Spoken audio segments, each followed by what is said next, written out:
It's been over 300 years, and marks of the 1692 earthquake still linger on the city it struck the hardest.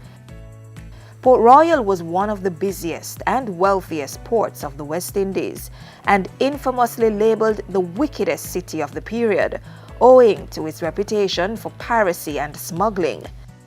But when 1692's powerful quake struck the area, it submerged most of Port Royal under 40 feet of water.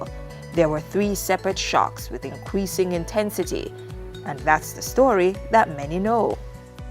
But the wrath of the earthquake spread far beyond that city, even onto a place called Judgment Cliff in St. Thomas. The cliff is seated in the Landway community, and if you look closely, you'll notice that a section of it is completely gone. Judgment Cliff got its name from the story of how an entire community was wiped out during the 1692 earthquake. That story has passed down through generations in the community, and it's one residents readily recount to curious visitors. The Judgment Cliff, I was informed that they used to have a plantation up there run by a serious, wicked slave master.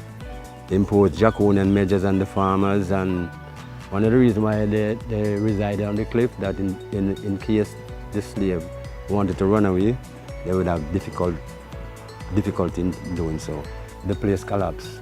I guess during the same time Port Royal earthquake was taking place. That was 1692. Them say when it happens at night, well, what I really know is they say a man, a rooster, and a bull save.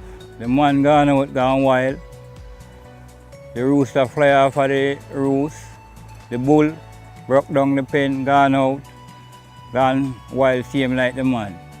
Understand? It was a plantation to people who lived there too.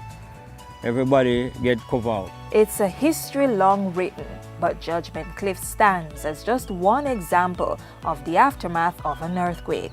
And as scientists warn of the possibilities of an increase in earthquakes globally, it's a history that could easily be repeated. In the Caribbean, we can say we had our fair share of seismic activities.